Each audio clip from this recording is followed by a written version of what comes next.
Je peux avoir un certain nombre de besoins, de revendications. Si je vous suis et si je suis partisan d'un changement radical de la société, alors il ne me reste que la violence ou l'abstention dans un phalanstère que je construirai loin du monde. Mais non, c'est de la polémique, ça.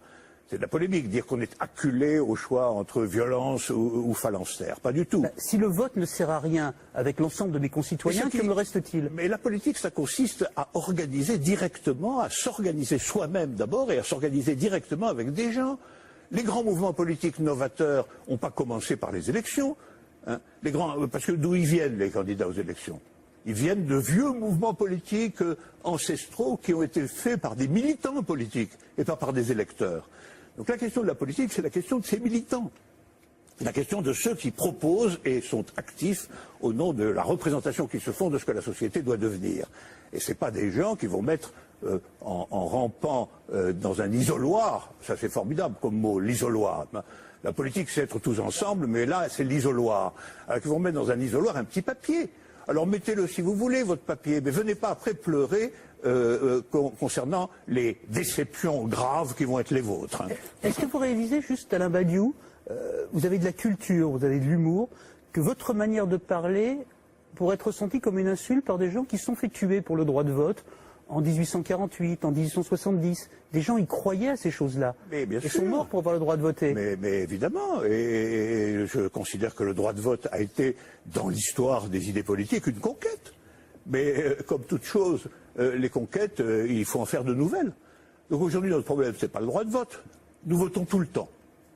Nous votons tout le temps, même dans l'université, on est lié à un conseil, dans les hôpitaux, on est lié une commission médicale. Nous passons notre temps à voter. Donc notre question n'est pas la question du droit de vote, évidemment. Nous savons maintenant, depuis un bon siècle, ce que le droit de vote est capable de donner. Et ce que le droit de vote est capable de donner, c'est de toute évidence, sur les questions sociales, économiques et fondamentales, un conservatisme inébranlable. Hein, d'autant plus inébranlable qu'il est périodiquement légitimé par le scrutin. Alors nous devons maintenant aller au-delà de ça, c'est tout. Ça n'est pas contre la conquête du droit de vote par ceux qui, en effet, ont été obligés de pratiquer des émeutes révolutionnaires pour avoir le droit de voter. Est-ce que c'est un retour à la politique, pour que je comprenne bien? Est-ce que c'est un retour au premier sens de la politique, ce que vous souhaitez? Vous appelez ça la République de Platon, j'imagine le mot politique est au cœur de ce débat. Est-ce que c'est ça que vous voulez qu'on revienne, qu'on revienne à ça? Je pense qu'on doit revenir, en effet, aujourd'hui, largement au sens premier ou originaire des mots. Je le pense pour politique, vous avez parfaitement raison. Politique, c'est-à-dire association et action collective de ceux qui appartiennent à la même cité. Je le pense pour démocratie, parce que démocratie dit beaucoup plus et doit dire beaucoup plus que la forme parlementaire de l'État telle que nous la connaissons aujourd'hui. Je le pense aussi pour communisme, parce que communisme est aussi un mot dont la signification première a été défigurée par les expériences du XXe siècle. Je suis le premier à le reconnaître et à le dire, et je pense qu'il faut revenir à cette signification première. Alain Badiou, vous avez cité plusieurs fois les indignés. Tony Gatliff, qui vous a précédé, a été frappé en allant les filmer par une chose, qu'il n'y avait pas de porte-parole du mouvement. Ça veut dire qu'au fond, les indignés, c'est la cité idéale, tout le monde gouverne? Je ne pense pas tout à fait. Je pense que c'est une caractéristique absolument générale des mouvements de masse. Les vrais mouvements de masse se reconnaissent au fait qu'ils ne sont pas dirigés par des partis, ils ont une spontanéité très grande, ils rassemblent des gens tout à fait disparates, mais nous le voyons bien.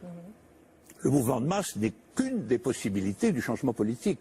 Nous le voyons précisément parce qu'à partir du moment où la question du pouvoir entre en jeu, il y a une tension très grande entre les aspirations spontanées du mouvement et la forme du pouvoir. Sans compter que, je le rappelle toujours, et vous en avez fait une objection qu'on peut en effet entendre, n'oublions jamais que jusqu'à présent dans l'histoire, les grands mouvements démocratiques véritables, les mouvements démocratiques populaires, ont toujours été minoritaires, ont toujours été largement minoritaires. Par exemple, toute la presse disait, quand il y avait le mouvement sur la place Tahrir, toute la presse disait l'Égypte est là. D'ailleurs, les manifestants eux-mêmes disaient nous sommes l'Égypte.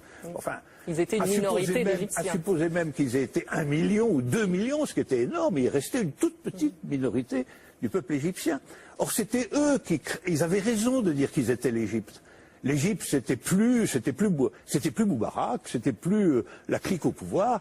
L'Égypte, dans le moment même, c'était eux. Le problème était qu'il reste l'Égypte. Et ça, c'est une autre paire de manches. Au mois d'avril, puis au mois de mai, est-ce que le philosophe Alain Badiou viendra voter avec le reste de son peuple? Non, je ne voterai certainement pas. Vous ne voterez pas? Je ne voterai pas. Non seulement je ne voterai pas, mais je ferai mon devoir de citoyen en publiant un livre, un petit livre, expliquant pourquoi il est inutile et éventuellement nuisible d'aller voter. Petit livre que je recommande évidemment à tout le monde ici, et dont j'espère, vu sa taille, qu'il peut même être lu par quelqu'un dans le métro lorsqu'il se rend au bulletin de vote, et que l'ayant lu dans le temps du trajet, il renoncera à entrer dans l'isoloir.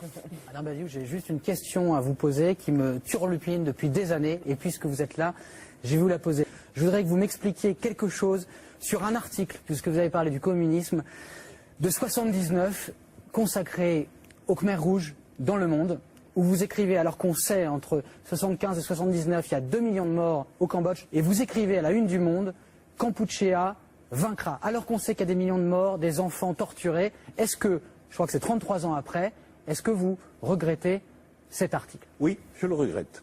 Je le regrette, et j'ai l'occasion de le dire ici publiquement, je le regrette. Et je m'intéresse beaucoup aux raisons pour lesquelles je l'ai écrit. Ça ne me suffit pas de regretter. Regretter, on peut toujours le faire. Je m'intéresse à la question de savoir pourquoi je l'ai écrit.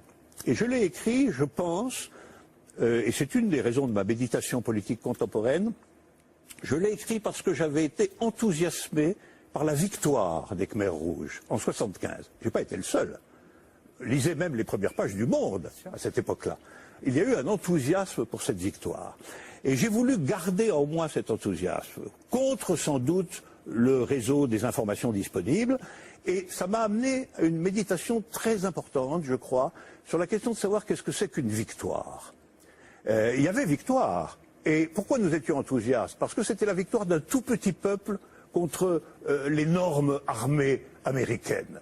Et c'était donc la validation d'un énoncé fameux de Mao qui était qu'un petit peuple, s'il est uni, peut venir à bout d'une grande puissance. Problème qui se pose encore aujourd'hui dans beaucoup de parties du monde. Et alors, nous avons été enthousiasmés par cela.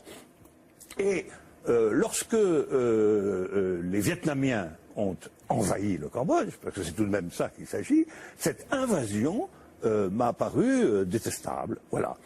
Et évidemment, vous voyez, c'était dans une conjoncture très complexe parce que l'article, si vous le relisez, je l'ai présent à l'esprit, est un article contre l'invasion vietnamienne. C'est pas un article qui dit le Kampuchea, c'est la campagne anti-cambodgienne. Voilà, c'était sur la campagne militaire. Hein. Il ne faut pas oublier que le Cambodge a été envahi par les Vietnamiens en 79.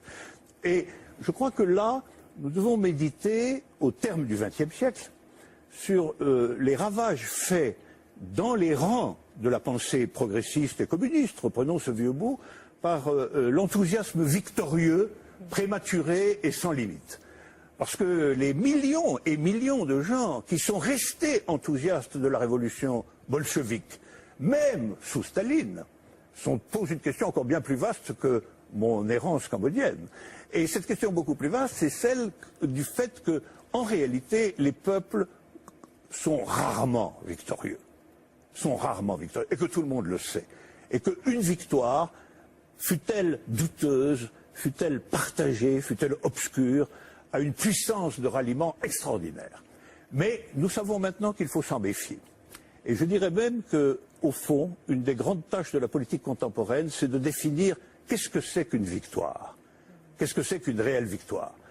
Une réelle victoire de la politique au sens retrouvé de ce mot fondamental, et pas naturellement au sens de la victoire d'un tel contre un tel à raison de l'addition des isoloirs. Merci beaucoup Alain Badiou pour la sincérité de votre réponse. Merci pour ce moment partagé avec nous. La République de Platon est publiée chez Fayard. C'est la fin de l'émission. Merci beaucoup d'avoir été avec nous. Claude.